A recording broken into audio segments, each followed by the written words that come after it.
the locker room was, I mean, everybody was crying, frustrated, punching walls, slamming helmets, like what you could imagine losing a game like that. Um, but I felt it like in my heart. I needed to be. I had two guys in my individual room that, like, Tevin Coleman sprained his ankle, and Devontae Freeman, that was his pass protection. Dante Hightower, who made that sack. I needed to show up for my teammates, and I did. Like, I wasn't able to control. I controlled my emotions to the best of my ability. I was just a shoulder for Tevin and Devontae to lean on and cry and tell them how much I love them, tell them how great this year was and the experiences. Like, I had to be pretty stoic in those moments. And it's pretty funny, as my career was dwindling down. 2019, we lost a playoff game when I was in Buffalo in NRG Stadium. And it was after my 9th year going into 10th year. I knew my career was probably going to be ending sometime soon. And in my locker was literally one down from where I sat when we lost the Super Bowl. And it was the first round of the playoffs. Like, it wasn't a crazy, crazy big deal. I sobbed like a baby for like 30 minutes in the locker room, just like, and guys are coming up to me like, are you okay? And I'm like, I think these are the emotions that I've just been holding in for the last 4 years since losing the Super Bowl, and they just all accumulated. And I think I cried for like 2 days straight. Um, but now I'm better. I'm tough now. I'm good.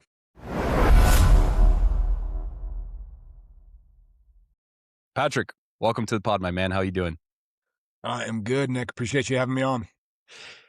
Patrick, and I'm looking at Wikipedia here because I want to make sure I get these dates right. So you get signed by the San Diego Chargers July 26, 2011. You're released August 7th, 2011 as an undrafted free agent. You then sign with the Kansas City Chiefs August 2nd, 2012 and get released May 2nd, 2013. May 2nd, 2013, is that the day that you thought your football career was over? No, I mean, no, I thought my football career was over when I got hurt in San Diego, 3 days into training camp. So I'll dive into that a little bit. 2011 was an interesting year in the NFL. It was lockout year. So draft came and went, and immediately the next day after the draft, the lockout happened. So guys that were drafted knew where their home was. Undrafted guys like myself, I was hoping to be drafted in the 7th round. My grade was 5 to 7, possible undrafted free agent. The Lord works how he does. And so my world was like kind of shut down immediately after the draft. The last day of the draft was on my birthday. So I had family celebrating birthday, potential draft day, a little bit of a wah, wah, wah, big letdown. Um, but kind of was in flux after that lockout happened, and I actually took a job at a gym, and I was training people, working front desk, um, trying to keep those doors open while also exploring going to grad school and getting. I was studying to take the GRE and was going to go to grad school if the NFL wasn't the route to go. But lockout broke in July at some point, late July, and the San Diego Chargers called. So offered me a contract, basically gave me a high five of a signing bonus. I said, hey, it's an opportunity. Let's go.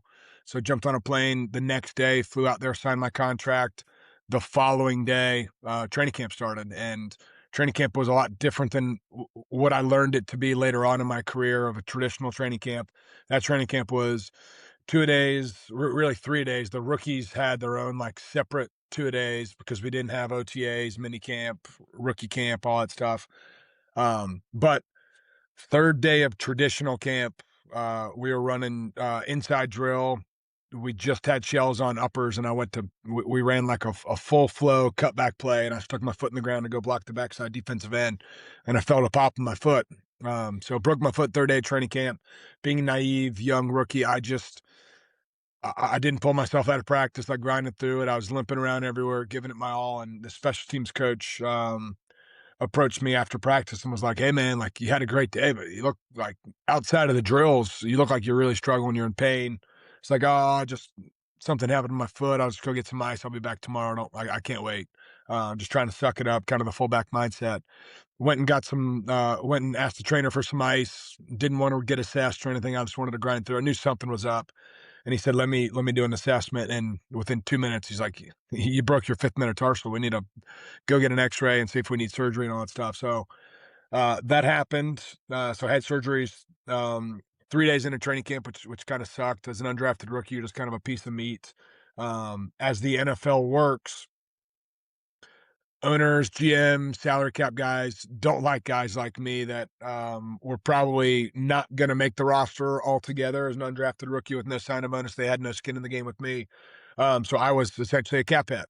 They didn't like that very much. So the day after surgery, still groggy, still on meds. The salary cap guy out there in San Diego, I forget his actual name, but came down to the training room. Who's Pat DiMarco? Raised my hand. That's me. He had no idea who I was. Didn't care either way.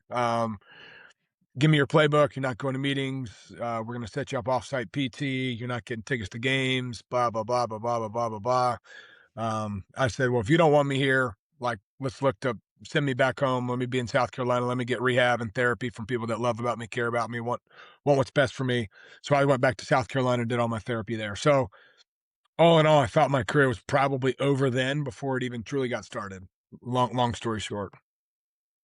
You said GMs don't like guys like you, and I want you to expand on that a bit. And the reason I say that is I had Kyle Sloter on the pod, and Mhm. he really got into like the weeds of the NFL politics and a lot of things that, like, as a fan, right, like watching the game on TV, like you're just not privy to. You don't see that. You're not Mhm. in those conversations. You don't know what it's like to be cut from a team, what it's like to be told to perform a little bit worse because, hey, the GM just paid all this money to the starting quarterback, and if the backup is performing better than the starter, well, now, the GM looks like an idiot because, like, well, why are we paying this guy 80 million bucks, right? So just Yep. expand a little bit more on kind of what you meant by GMs don't like guys like you, and just like the whole reality of NFL politics and kind of how all that plays out. Yeah, I mean, Kyle has an incredible story. I actually trained with him in Atlanta, at the gym that I trained at when I was with the Falcons and the Bills. He's a stud, and he's like an anomaly, right? Because he outperformed everybody all training camp, and he was the fourth, fifth guy, but he just balled, um, and made himself a decent career out of it. Yeah, but at the end of the day, like the NFL roster, I think it was 90 back in the day when training camp was going on. So it goes from 90 to 75, 75 to 53. You can keep 8 practice squad guys. I want to say it might be 12 now, but it used to be 8 or 6 guys um, during my time. But you have to fill the roster. You have to have ones, twos, threes to be able to the flow of training camp, get reps, basically train your starters. Like there needs to be a built-in practice squad in that. Um, so you like from a number standpoint, you needed to have it like if you were going to be a team that carried a fullback, you needed to have a first team and a second team fullback. So you needed to have at least 2 guys there to be able to not beat up your starter, but also get a look at second, third guy, whatever. Um, so from my standpoint, I was a guy that was going to fill in on special teams, was going to get some reps at fullback, was going to um, maybe get some H backs opportunities to fill in reps there, but like when they bring in some of those undrafted rookies like me, those guys are just begging for an opportunity to get some tape. They're basically every single preseason game is a tryout for the other 31 teams. So like a guy like Kyle Sloter, even for myself, like I played so well in Kansas City the following preseason that and I got 6 games of the regular season, but I remember when I signed in Atlanta, they were watching my preseason tape from the year before when I blocked a punt against Green Bay, when I played 48 snaps in the 4th preseason game against Green Bay, and they're like, "You're a dog. Like, we want people like you. We wanna give people like you a chance." We went back and watched that tape when nobody else was watching. I mean, game 4 of the preseason, now they only play 3. There's not a starter that touches the field generally in those games unless you're the long snapper. So the the audition, the preseason game tape is getting reduced, so it's even more important for those young guys to get really good preseason tape and even practice tape. Guys are recording that stuff and saving it on their phone and send it to their agent, so that way they have some of this stuff so they can showcase it to some of these other teams. Why do you think you made it when others didn't? I mean, I always had a chip on my shoulder. Like I'm a 6'1", 225-pound average athlete. Um, Like I was a very smart, heady football player. I understood my roles and responsibilities, but I also understood the other 10 guys on the field. Um, But I'm also like, I'm very stubborn. My wife probably in the other room's like, "You damn right, he's really stubborn." I hate being told I can't do something. And so I really carried that chip on my shoulder as a two-star prospect coming out of high school and committing to the University of South Carolina on a full scholarship. A lot of, I mean, and like not get it twisted. My uncle was a professional golfer. Both granddads played collegiate sports, so like the athletic genes are there. I was just limited athletically, but like mindset, determination, grit, like that's what carried me for a 10-year NFL career. But I mean, I was a two-star prospect coming to South Carolina. All the message boards said, Coach Spurrier's doing his golf buddy Chris DiMarco a good deed of offering his nephew. I read that shit. That shit fueled the fire. Um, and like when I got on campus, I'm like, I'm gonna outwork all these 4 or 5 star prospects. They're coming in with big heads and this and that. And I remember, I mean, first my freshman year, summer workouts, like I was leading the charge. We were running 110s, 200-yard shuttles, this and that. And I'm having the juniors and seniors saying, "Hey, Pat, slow down, man. You're making us look bad." The hell with that. Hurry up. I'm not holding back for you. So grit, determination, mindset, just I mean, all the things that I mean, I as a two-star, I set the school record for games played in South Carolina, and throughout 4 years, I played in 52 games. And then as an undrafted rookie to make a Pro Bowl, All Pro, playing a Super Bowl with the second highest paid at my position for 4 years. Like I just that's being told I wasn't good enough and getting the opportunity to play against the teams that passed on me, like that was the stuff that really excited me. Something I've been thinking a lot about recently, and I've certainly talked about it on this podcast, is the fallacy of success, and more specifically, so like for example, you go on X, you go on social media, and you see examples like you, right? Someone who, Mhm.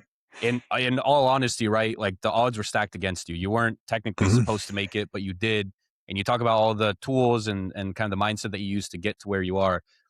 Well, there's also, a lot of other guys who probably had a similar mindset or worked equally as hard as you, or Mhm. maybe even worked harder than you, but they didn't make it. So like there's this element of luck, there's not, element of opportunity. There's all these different elements that sometimes don't get shown or don't get talked about that do contribute to luck, to your opportunity and to you being able to do what you did in the NFL. And then I heard this quote, I forget from who it was, and it's going to kill me, but basically they were saying, people are saying like, hard work is overrated because there's this element of luck, like I just explained, and all these other factors. And then they said, well, if you don't work hard, or if you don't try, then you are guaranteed to fail. But if you Yep. work hard and if you try and you do all of these things, you're at least giving yourself a shot. And that's the best what you could ask for. Like that's the best possible scenario is you give yourself a shot to succeed. And that kind of changed my Yeah, perspective, on mhm. the whole kind You of making it part. 1,000%. You miss every shot you don't take. There you go. And not to mention, like you have to have an army around you too. Like my girlfriend, soon to be fiance after I made the team in Atlanta, like she was willing to take a risk and move around with me and slum it up and live with my parents for a couple months too. So like having the back end support and having the parents, but um, yeah, there's a lot of luck involved. I mean, my first 2 years in Atlanta were were good, but they weren't elite. But it was good enough for them to offer me another contract, and then I came in and I got really lucky. Kyle Shanahan was like the perfect offensive coordinator fit for my play style. Like I wasn't the biggest fullback in the NFL, wasn't the most, bruising, physical guy, but like I was extremely smart. I was extremely versatile. I could do a lot of different things, but also like there's also the standpoint of like doing right by people and being a stand-up person and grinding your butt off and being the first one there and the last one to leave and being able to put in the time, energy, and effort. I remember that first year in Atlanta, they brought in another fullback, Colin Mooney, who was a stud. He played 3 or 4 years in with the Tennessee Titans prior to that, and he was a good player. I remember watching his tape, like, man, this guy, like, he's more of a traditional fullback. He was 5'8", 250 pounds, short, stocky, 500-pound bencher, like all the traits that I wasn't. I was 6'1", 230, decent athlete, not high top end. And we were going neck and neck. I mean, we were rotating with the ones, and I remember Terry Robisky. I'll never forget this. He was our receivers coach, but became a dear friend of mine and still is. And he told me after one of our practices, like he's like, I was really struggling wide zone, getting out of my stance and really clearing the quarterback. I mean, Matt nicked me a few times, and it was like really my only hiccup was like getting out of my stance. And he's like, Pat, you need to fix this. And if you don't fix this, we're gonna have the other kid. We're keeping the other kid. I'm just telling you flat out right now. I spent 3 hours in the indoor facility the next week when practice was over, working on getting out of my stance, doing resistance training and learning different techniques of crossover steps and exploding out and how to shift my weight pre-snap to make sure that that wasn't going to happen. So having the right people in the right corner is a huge piece of that too. But also, like, you know, God's sovereign love and his purpose for us all, like, is a part of it too. I mean, um, if you would have told me I was going to play 10 years in the NFL, I'd have told you, like, what are you smoking? But God had those plans long before I could even imagine them. I think you're my second fullback on this pod. I had Marcel Reece on, and if Mhm. I'm forgetting another fullback, I feel terrible. But Oh, can I do a Marcel Reece story real quick? yeah, absolutely, yeah. So when I was in Kansas City, I was P squad in Kansas City for 10 weeks, got activated the last 6 that year in 2012. And Marcel Reece was a fullback in Oakland at the time.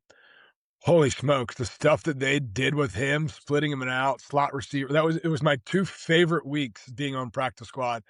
I felt like I was back in high school again. I felt like I was Superman. I was getting like handoff carries. I was catching slant routes. I was catching go balls, all this type of stuff. And I'm like, man, I might be the next Marcel Reece. No, no, far from. Would you say that he revolutionized, maybe too strong a word, or maybe it's not, depending on kind of what your opinion is, but like he was, at least to my memory, kind of the first like Swiss Army knife at fullback, like could do it all, catch, handoff, do everything. Mhm. Is that how you would classify him?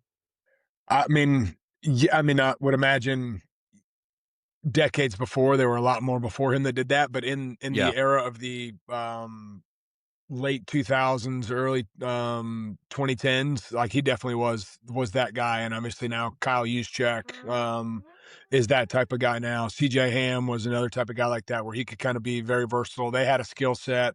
Like I had good hands. I would put my hands catching the ball, tracking the ball, all that stuff against up against just about all of them. But like top end, I was a high 4.7 guy, like ball in my hands. I wasn't going to make that many people miss. I wasn't going to outrun people, but I would drop a shoulder and gain an extra 2 or 3 yards. But Marcel Reece was one of those game changers that was definitely circled on most teams' scouting reports. I've always wanted to ask a fullback this question. Are fullbacks as unselfish as they seem? Because you guys do all the dirty work, man. You get all the blocks, you do all the things that are unseen. You don't get any sexy stats out of it, but you're damn important to a football team. Like, are you guys as unselfish as you make it seem to be? Yeah, I mean, 1,000%. I mean, you're doing the dirty work. I mean, I joke around with people, and people are like, "Man, like, how did you?" Looking at you, like, "How did you make it 10 years in the NFL?" I said, "I did what nobody else wanted to do. I ran into a brick wall 30 times a game, and I had to put ice from head to toe on my body for the next 3 or 4 days to get myself back into position to play." But it was I mean, and like it takes the lineman in front of you, and it takes the back behind you setting up the blocks. Like I mean, it's so cohesive in everything that happens and how a play kind of dissects and how it all works out. But I mean, it's also a lot of trust. Like, I mean, and we can talk. I know you said you wanted to talk about the Kyle Shanahan system, but that's like a straight trust system. You got to trust your guard to block the 3 technique. You got to trust your tight end to let his hat go. The back has to trust you getting your hat in the right spot. If you're supposed to cut the outside leg, it's outside leg, not inside leg, because the back's dependent on it. Um, so all that stuff. But I mean, it's definitely it's not the sexiest position. It's a position that is very important because I was in Atlanta in 2015, and we had 3 tight ends get knocked down with concussions in the game against Dallas. I had to play the Y tight end blocking. Like I studied that stuff during training camp. That way, if this ever happened, I would have to fill in. There were several times in games where we were supposed to be in 11 personnel, which means the fullback's off the field and you're in a 3 receiver set, and they didn't change the personnel, so they called a trips formation where I'm the inside receiver and I had to know exactly what the responsibility of that was, at least to get the heck out of the way so Julio Jones could make the catch. Like, I wasn't featured target, but I got to make sure I'm breaking across the slot, the nickel's face that way to open up that kind of second slot. Um, so it is definitely one of those positions, and when you look at it from the NFL playoff perspective, I bet if you went back the last 10 years and you look at playoff teams and how many of them carry a fullback, I would say you're over 50% of teams that make the playoffs carry a fullback. It's a mindset, it's a versatility, it's short yardage, goal line, 4-minute offense. This guy's playing on 3 to 4 phases of special teams. He's a key role. Generally, he's a captain. If not a captain, he's a co-captain. Um, so there's a lot of value to it. I listen, people always laugh at me, and when I say people, I mostly mean 49ers fans. When I say Kyle Juszczyk, I think has been our most valuable player in this like Shanahan era, whatever you want to call it. And is why I think we've had the success that we've had. Obviously, haven't, won the big one, haven't won the Super Bowl, but have gotten there multiple times in NFC championship games and all that fun stuff. But Kyle Juszczyk, to me, like if you look at his tape, like he's out there blocking, like he's so critical to our run game. And having been in a Shanahan offense, like exactly how important the run game is to that entire offense, setting up the play action, everything that comes after it. So like people always make fun of me. They say, nah, Kyle Juszczyk, but it's part of like as a fan, like you don't really see like you don't notice Juszczyk on the field. And that's gonna sound really bad. But what I mean is like he doesn't make the catches, right? He sometimes does, but like he doesn't Yep. make those sexy plays that we talked about. Patrick, I want to ask you too about Matt Ryan, because obviously you joined the Falcons pre Kyle Shanahan, and Kyle Shanahan comes in. You guys have the 2016 run, get to the Super Bowl. I definitely want to ask about the Super Bowl, so just know that that's coming. You only get one question. All right, perfect. But like, what difference did you see in Matt Ryan, the person, the player, the leader, from pre 2016 and then 2016? Like, what was the key difference? How did he evolve as a quarterback? Yeah, I mean, like his leadership skills, like he really didn't change as a person. I do think like the Mike Smith, who's a great head coach, Dan Quinn regime. Dan Quinn kind of like gave more ownership to the players from a leadership standpoint, and Mike Smith was a little bit different, just his structure. But Matt always had those leadership skills, always had kind of the charisma, was always like the gel glue guy. I think a lot of it was just like confidence. Like in Kyle's system, it just simplifies things. Like everything looks the same where you have like a defense has to be honest. If you try to disguise too much, we're going to burn you because somebody's going to be out of gap. And like, that like as a 49ers fan, like the ball's going to be run. It's going to be a physical football game. And if you're not honest to it, they're just going to keep handing it off and handing it off and handing it off. And then once you think, okay, I got a bite, then that's when the play pass or the keeper game comes, and that's when the explosive plays come. But watching Matt develop was really cool. I mean, the 2016 was his MVP year, but I mean, I can honestly sit here and say that like Matt Schaub, like who played in Houston for a long time, Kubiak, Shanahan, like he knew that stuff like the back of his hand. Like I guess there might have been like a co-MVP, like asterisk on that because Matt Schaub trained Matt Ryan like so much. I mean, I was a first in, last out guy. Every Thursday they were in the cold tub quizzing each other. Hey, we're in 12 personnel. This is the formation. Give me the 12 plays that we have in that formation. And it was like Matt Ryan was like ran them all off. And then I mean, even Saturday pregame, we're on a weight trip and we're driving from the airport to the hotel. They're doing the same thing. They're quizzing each other. What are their top 4 pressures in third and short? And they're just reeling them back off. So, I mean, they really held each other accountable and really pushed each other. And, I mean, Matt Schaub didn't really play that much that year, but he really, really, I think, expedited Matt Ryan's growth in that system. It's interesting.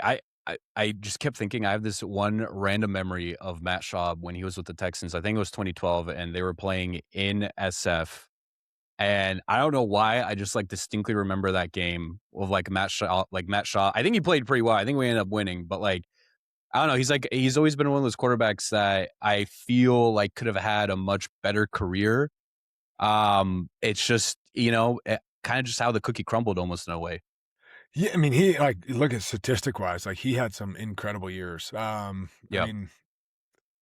I mean, win wise, I mean, they made the playoffs several times, but never kind of like quite that MVP. But I mean, his stats were were tough to argue, and so was his bank account.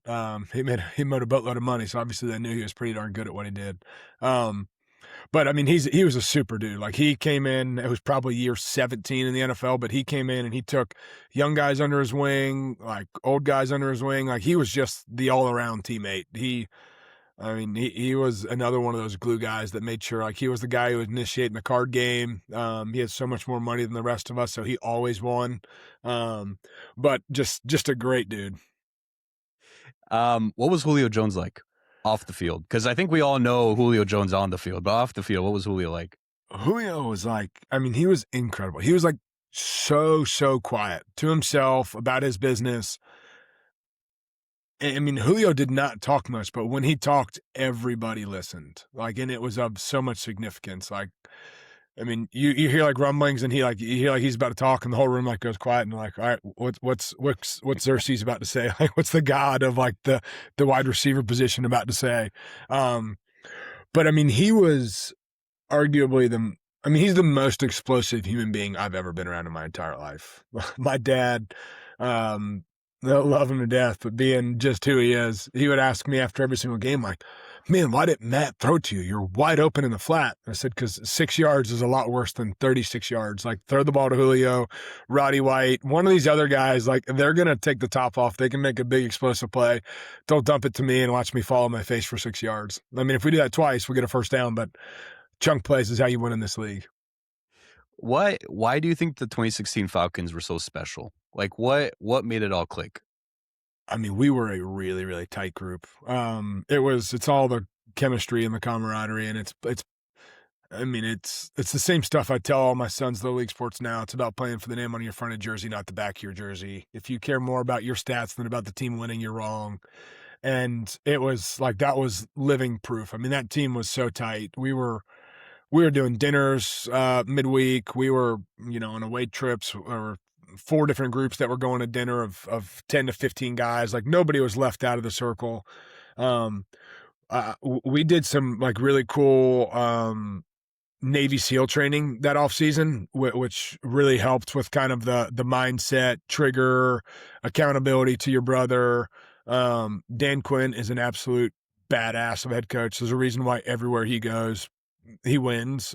He's just like one of the best that there is. And he just really instilled the power, like gave the power into the players' hands. He's like, in team meetings, I can only get my message across so much. If you 8 captains aren't echoing my message, and then he had another tier of like younger, like upcoming leaders, if you guys aren't the guys echoing the message in the locker room, like, we're not going to be great. But if you guys buy in and you guys hold each other accountable, I mean, there were knockdown, drag out arguments, fights in the locker room because guys weren't taking care of their locker room or leaving stuff on the ground, and equipment guys were having to clean up after them or disrespecting guys in the training room. Like, that stuff wasn't happening on that team. Like, the leadership was so tight and so versed in wanting to be great. I mean, winning is an all the time thing, and that was something that he really created. And it was, by the time you walk in that building at 6:30, 7 a.m. in the morning, like, you were in straight kick-ass mode until you left at 6, 7 p.m. Tell me more about the Navy SEAL training. Yeah, I mean, a lot of it was like different ways of like thinking outside the box. Like, they would create problems, and then they would put you guys in teams and strategically place the teams of like older leaders, younger leaders, kind of your militants, like your practice squad, your younger guys that needed to develop, and basically let you guys struggle. I mean, there were instances where we had to carry, I think it was like 800-pound logs. We were walking it around the field for like 30 or 40 minutes on end. And obviously the middle of the log is going to be a lot more heavy than the outside part of the log. So it's like, do you wear down your horses in the middle, or do you kind of space them out, like strategically? Like, how can we move to give guys blows when we need blows? How can we communicate with an 800-pound log on our shoulder without like killing each other, falling down? There were other challenges of like, you had to stay connected in some way, shape, or form. You had to be touching a teammate, but you had to get across the field, and there were different challenges built into it where communication and accountability and reliability and strategic on the front end of things. Like if you jumped in without a plan and you were trying to figure out as you went, like you were always going to fail. You needed to know what you were going to achieve on the front end of things. So I don't remember the exact instances, but I do know that there was the connection piece, there was the carrying the logs piece, and then there was there were some of the workouts that just like it got to a point where they wanted you to quit, they wanted you to fail, and you wouldn't give into it because the guys around you needed you. So it was like kind of that buy-in team aspect. How would you? This is almost an impossible question, I think, but I'd be interested to hear your answer. Like, how do you quantify the importance of team culture? Like, I mean, it's almost impossible to ask you, like, how many wins do you think, you guys, how many games do you think you won because of how tight you guys were and because of the culture and all that? But like, how would you even begin to quantify the importance of culture? I mean, culture's everything. Like if you don't have, if everybody's not on the same cue and marching to the same drum, your barking orders are out of line, your commitments out of line, your accountability's out of line. And it's more, I mean, the culture is more about being your brother's keeper than it's about anything else. It's not about the ownership. It's not about the head coaches. It's more about being accountable to the guys that you're going to war with each practice and each game, and being able to know that at the end of the day, like you're helping putting food on their family's table, and likewise they're helping put family food on the table for your family. And like there has to be the love piece. Like you have to be your brother's keeper. Like you have to be willing to do stuff that others won't want to do for the guy to your left and to your right. And that was a big piece. And Atlanta wasn't the only place that, I mean, Buffalo, my next 4 years in Buffalo were very much similar. Sean McDermott is a gold standard of a head coach as well. But I think a lot of these coaches, like a lot of these new head coaches would be dumb if they would be dumb if they didn't steal stuff from other people. Like Pete Carroll, like there's a lot of Pete Carroll people out there now that are head coaches, and there's a lot of the Shanahan tree people that are head coaches kind of spread around. So you take those pieces that you learn from them, then you kind of make them your own, and you put your own flavor, your own signature on it. Which I mean, Matt LaFleur, Mike McDaniel, Raheem Morris. I mean, if you look at that Atlanta staff, the head coaches or coordinators that are on that list of people it's almost double digits. Yeah. I had Josh Booty on the pod, and he played for Nick Saban. And then I believe his brother played for Pete Carroll. And so they would always laugh and talk about the difference in coaching styles, obviously, between Saban and Pete Carroll. I mean, you could argue polar opposite ends of the spectrum, right? And he was saying how like his brother had a great time because Pete Carroll was such a player's coach and he was all about, having fun, and Nick Saban was the complete opposite and all that stuff. Is there like a right way to coach? Like, how do you even begin as a player? Because you can't, like, as a coach, I imagine like you can't fit everyone's needs, right? Like there's some players that are going to want to be or like to be coached hard. There's some players who want more of a player's coach. So like, I'm almost asking you to put yourself in like, Dan Quinn's shoes. Like, how do you try to cater to everyone, or do you just have your style and then let people kind of cater to your style? Yeah, I mean, you can't fit a square peg in a round hole. So like and I mean, at the end of the day, you have to find the players where they are, and you have to meet them where they are, and you have to be able to fulfill their needs. You can't ask somebody to do something they physically can't do. That kind of goes back to that culture piece of like, if you're willing to build the trust and the accountability and the love for each other, like the player will do everything in their power to be coachable for you. But not every player is the same. So, I mean,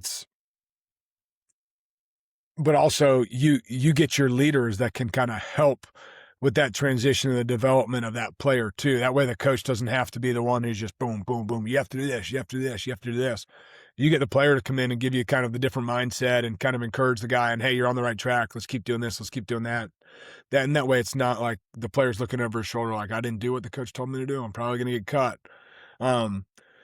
So there's so many different coaching styles, and I mean, that's the beauty of each room, right? You have a position coach at each room, and they might have a different flavor or taste, or they might be able to meet that person at a different level. like I said, like on the onslaught, like it takes an army to win. And that's at home, that's in the training room, equipment room, like it's all the culture built in across the board. The reason I keep asking about culture is because, like, from my perspective, like, if I was a coach, a GM, whatever, and I was like, you know what, like, I really want to build up our team culture, I'd be like, oh, listening to Patrick talk about the 2016 Falcons, they did midweek dinners, they did this Navy SEAL training. Like, let's just basically try and copy that and try to instill that culture into our team.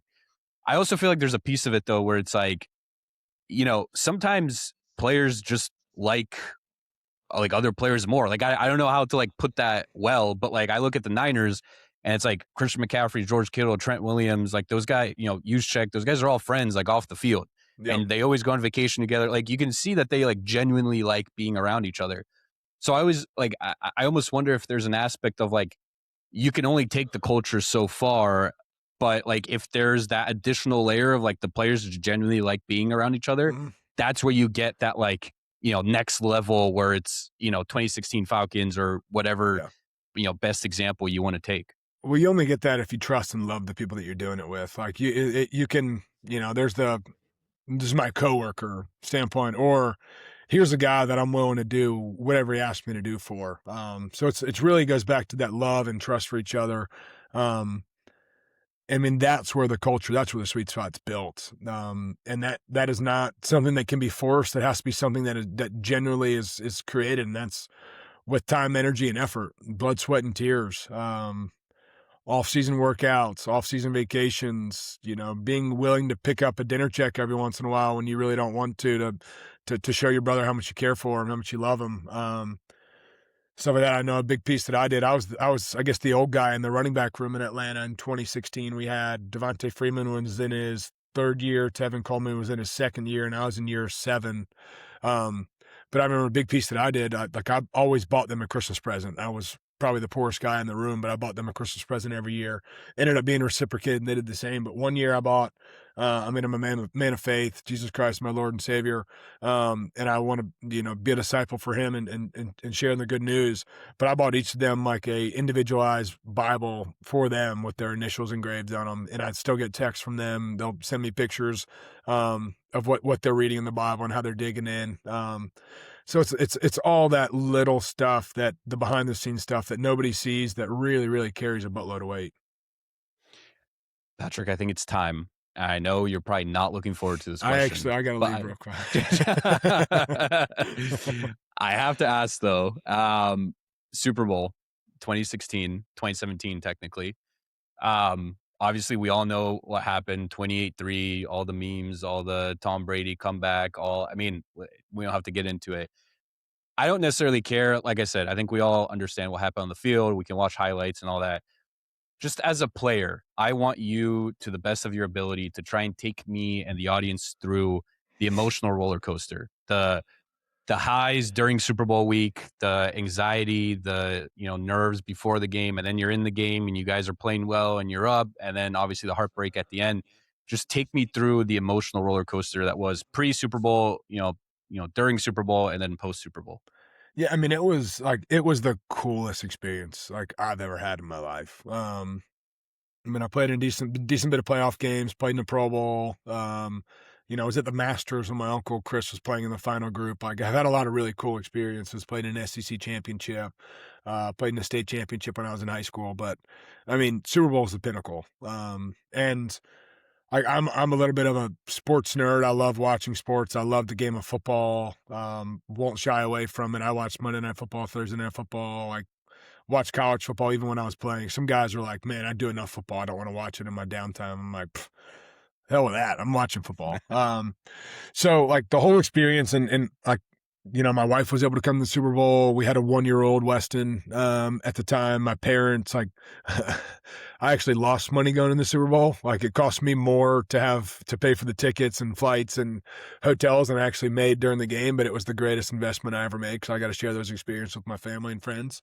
Um, but I mean, from media day Monday night when we got there, to practicing at Rice, to going to some of the other hotels and getting some of the other, like the cool Super Bowl gifts that come with it, to doing the dinners and the fanfares.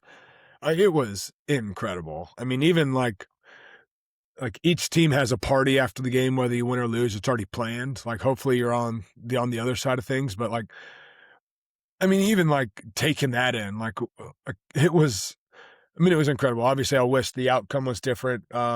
It's like I still have a huge void in my heart. I mean, knowing that it was, you know, one play away. I mean, it's like every game of sports. Like, you never know that one play that's going to cause the difference. But obviously, being up 21-3 at halftime, and then being up 28-3 there midway through the third quarter, you're pretty confident, right? Um, I'm not an optimist. I'm not a pessimist. I'm a realist. And when they scored, and then when they had the sacked fumble and they got the ball at the 15, 20-yard line, um, I felt guys in our team were still a little bit living in that. We already got this in the bag. And I remember like in a leadership role going up on the sideline of like, listen, guys, they got number 12 on their team. I don't need to explain to you who number 12 is. Like, offensively, we need to move the ball. We don't have to score a touchdown. If we do, it'd be great. Field goal, great. Let's knock up some time and let's flip the field. We can't go 3 and out. Our defense has played God knows how many plays already. Halfway through the fourth quarter, like, we got it. We got to turn the tide. We got to turn the tide. And unfortunately, we just never were able to. I mean, it was the perfect storm, right? I mean, we were the number one scoring offense in the NFL. Our defense was good. That we weren't great. We were probably upper 20s total defense that year. Our offense played 56 snaps of offense or 53 plays of offense, and our defense played 120. It's not a good recipe. Like, you'd rather your stronger arm to be out there at the time. And then, I mean, they convert the 2-point conversion all 3 times. They win the coin toss. They get the ball. It's just like, are you kidding me? Like, how um I wasn't able to, I guess because season ended, first time I was an undrafted free agent. It was really my first time ever chance to make money, and was playing really well the 2 years before that. So I really never, I mean, after the game, it was an absolute train wreck. The locker room was, I mean, everybody was crying, frustrated, punching walls, slamming helmets, like, well, what you could imagine losing a game like that. But I felt it like in my heart. I had 2 guys in my individual room that, like, Tevin Coleman sprained his ankle, and Devontae Freeman, that was his pass protection. Dante Hightower, who made that sack. I needed to show up for my teammates. And I did. Like, I controlled my emotions to the best of my ability. I was just a shoulder for Tevin and Devontae to lean on and cry and tell them how much I love them, tell them how great this year was and the experiences. Like, I had to be pretty stoic in those moments. And it's pretty funny, as my career was dwindling down. 2019, we lost a playoff game when I was in Buffalo in NRG Stadium. And it was after my 9th year, going into 10th year. I knew my career was probably going to be ending sometime soon. And in my locker was literally 1 down from where I sat when we lost the Super Bowl. And it was the first round of the playoffs. Like, it wasn't a crazy, crazy big deal. I sobbed like a baby for like 30 minutes in the locker room, just like, and guys are coming up to me like, are you okay? And I'm like, I think these are the emotions that I've just been holding in for the last 4 years since losing the Super Bowl, and they just all accumulated. And I think I cried for like 2 days straight. But now I'm better. I'm tough now. I'm good. Listen. I mean, obviously, no judgment here. I can't even begin to imagine losing a game like that. Not to maybe remind you or take you back to those grim days, but yeah. I mean, as a player though, like, are you in the back of your mind? Are you always thinking like, damn, they have Brady and Belichick? And I mean, you were thinking that, right? Because I mean, you were going up and down the sidelines telling people like, listen, they have 12. Like, this isn't over. Like, but I've always been curious, like, as a player on the opposing sideline, like, is there any sort of intimidation? Like, oh shit, we're playing against Brady and Belichick, or are you just like so laser focused in on the game plan, you're not even thinking about that? Yeah, I mean, it's more situational football. Like, your antennas have to come up in certain situations. So, I mean, like, going into the game, it's like, F those guys. We're going to stomp them. Like, we got Yeah. this. We're ready. and then kind of the situation changes and they start getting momentum, and it's like then your like antennas start to raise up, right? Like I mean, it's like a dog when he gets angry. You see the hairs on his back start to spike up, like shit's about to happen. So it's more just like instincts, and just being the ultimate competitor. Like, how can we win this game? We got to find a way to win. Like, let's just dig deep enough to win. But um, I mean, it sucks. Like, there's nothing to like. What's was one play away from being a world champion and the greatest, the greatest team of that year. But I'm the whole Super Bowl experience and the whole 2016 team, like those are memories that I'm gonna cherish forever. Like icing on the cake, didn't get the job done, hate it for the city of Atlanta. Like what an incredible fan base. Um, but it was, I mean, it was a super year and a show like to see the fans show up before the game, after the game, this and that. Like, um, that's the beauty of sports, like hope, right? Like a team and the game can give people hope and build everybody together. I mean, a team in general, it's people from all different parts of life, socioeconomic, demographics, religions, races, whatever. You're bringing, I mean, NFL wise, you're bringing 100 something people with coaches, staff, players into one room, and you have one common goal, and you guys are collectively working for that one common goal. If the world was more like a football team, we'd get a lot more shit done. If the country Yeah. was more like a football team, we'd get a lot more shit done. Well, it's why they say, like the periods of when, take any country, but I'll take the United States because we live here. But the periods of time when the United States was most together are either during periods of war or like shortly after, because it is like you are kind of everyone's working towards a common goal, and there's like Yep. a common enemy that has been identified, and you're like, all right, let's all come together, try to defeat this, whatever. And it is in a way like sports, right? It's like to your point, you're all together on one team and you're trying to go out and beat the hell out of the other guys Yep. and win the game. And Mhm. so, obviously not advocating for war, but like it is interesting that, Football's a physical game though. yeah, Like, yeah, I have to, I went and talked to the local high school here in Columbia, South Carolina the other day, and I was like, "Let's not get too twisted, like, football is a man whoop again man's game. Like you line up or you put your hand in the dirt and you're trying to physically assault the guy in front of you. And after you assault him, let him up and tell him you like let him up, give him a hug and tell him you're gonna do it again the next play. Like that's how football works. And I got like a bunch of looks like, oh my gosh, like what's wrong with this guy? Um, but like you gotta be a little psychotic to do to do what I did for as long as I did. um, Patrick, I want to ask you. So, I had Justin Britt on the pod, Mm, Seahawks offensive lineman, and honestly, my favorite part of my entire interview with him was him opening up about one of the last days that he ever stepped foot on the football field, and kind of the experience afterwards, and how he went to his car and he cried for hours. He was going through a lot of mental health stuff, and he just came to a point where he was like, I just can't do this anymore. And kind of how you let out your emotions during the mm. playoff loss.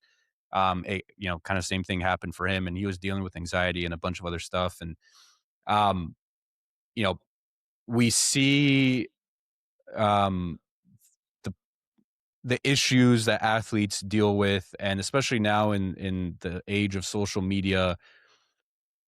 Talk a little bit, just the pressure, the stress, like how much it can weigh on people, whether that be yourself during your playing days or what you've seen from maybe teammates. Just how does that weigh on a player, and how have you seen players deal with that, or maybe not deal with that? Yeah, I mean, what's the phrase? To whom much is given, much is expected. Yeah. And I mean, you do feel, the weight of a city, the weight of your family, the weight of a community, the weight of all your high school buddies, the weight of, I mean, you can go on, and I mean, it's a high pressure situation. That's why, like, the average lifespan in the NFL is 2.5 years because people find out whether very early on if you're a guy that can handle those weights and those stressful situations, and how do you blend your anxiety and all that stuff. But it's, um, I think a lot of that stuff. I mean, I've everybody's stressed, everybody's going through something in life. but it kind of goes back to what's your purpose in life, and who are you grounded in, whose are you, and I serve a God who's incredible, who is you know took the Israelites into the promised land out of Egypt, escaped them from slavery, who gave us the son Jesus Christ, and sacrificed it all so that we could have a relationship with him. So um, it's hard at times, but just knowing you're grounded in whether it be your faith, your family, your purpose, whatever it is, like you have to have that. Because if not, what are you doing it for? So if that's a short answer to the kind of the you have to have a purpose in why you're doing it. If you're just doing it to make money, like you can make the money doing other things. There's a lot of things that are a lot easier, and a lot less stressful and a lot less scrutiny. And like social media is great, but it's also the devil too. Like all you see this new car I bought, this new house I have. You see this purse I bought my wife. Well, like you don't know that I was up at 2 o'clock in the morning because my kid was crying, or we had to run to the hospital here, or we got in an accident here, or there's an affair going on or something. Like you don't see all the baggage on social media. All you see is the good. Um, and that's why I like having like a small network of true trusted friends that you can like spill your heart out to and know your deepest darkest secrets. That's why that's so important. You have to be able to be vulnerable, and as men, like we like to mask those things and we like to flex up and say I'm macho, nothing bugs me. Bullshit, everybody's going through stuff. And that's why all the mental health stuff that the NFL's doing and advocating for that, it's real. I struggled with kind of the transition out of the play, and like there's a purpose thing to it. And yeah, I'm a Christian first and a husband first, but football was a large part of what I did for a long time. And not having that had a little void. And I was able to fill that void with some other things that I'm doing. But it was, there's those times everybody's dealing with something.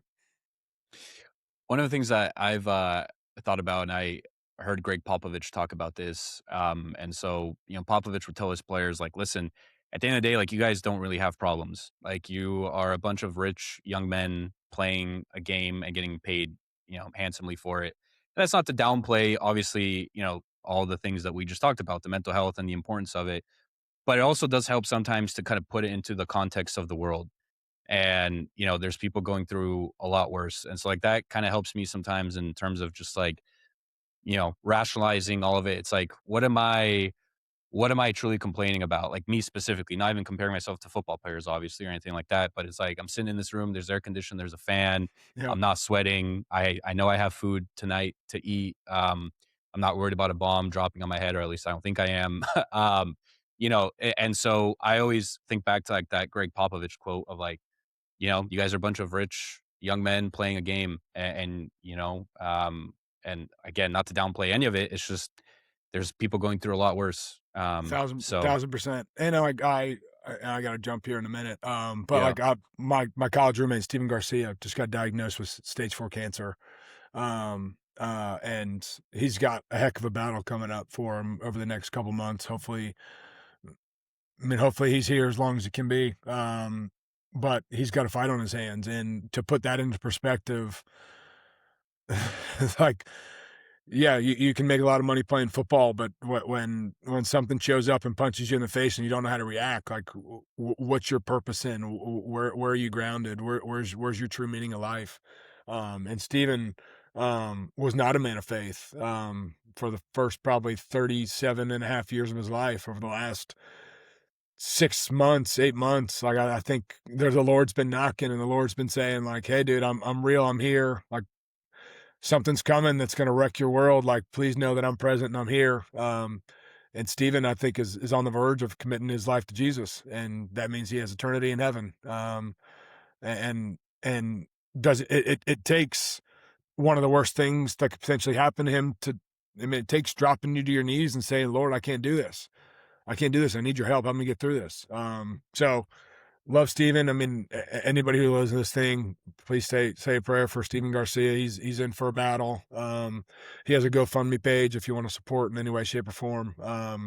Please do that. Dear friend, one of my best friends. So yeah, long no, long into that story, and I kind of twisted it in. No, I appreciate you sharing that, and the GoFundMe page will be in the link in the description. I'll definitely be going and donating after this. So yeah, prayers up for Steven. Patrick, I appreciate you sharing that. Appreciate you coming on the pod, man. This has been Yeah. awesome. Really cool perspective. I do want to ask real quick. I know you have to jump, but I see the shirt. Tell us about Hustle, what it's about, and what you're doing. Yeah, so Columbia, South Carolina, we are got a couple partners in it, and we're opening a youth sports performance gym here in Columbia, South Carolina. We have 45 yards of turf for our athletes. We have about 4,000 square feet of gym space. We have three batting cages, kind of souped up with hit tracks, TrackMan, all the data analytics. We have philosophy based training. We have a 4,000 square foot like locker room, players lounge for our athletes. So it's going to be opening up here June 1st. I don't know when this episode is going to drop, but if you're in Columbia, South Carolina, look to follow us on Instagram. That's Hustle, SPSUTL. We're not dumb. It stands for Hustle. Unity, strength, toughness, and leadership. No E's needed. And SB stands for sports performance, obviously. So excited to bring it to Columbia and obviously give back to the next generation of athletes, and appreciate you letting me speak a little bit on that. No, absolutely. And this episode will drop before June 1st. So definitely go check that out. Patrick, real quick, where can people find more of you and your work? Yeah, I'm on social media, Pat DiMarco 42. I think I have social media, or I have Instagram, Twitter, Facebook, and LinkedIn. I'm a real estate expert, doing some investment stuff, doing some private equity, venture capital, a little bit of everything in the investment space.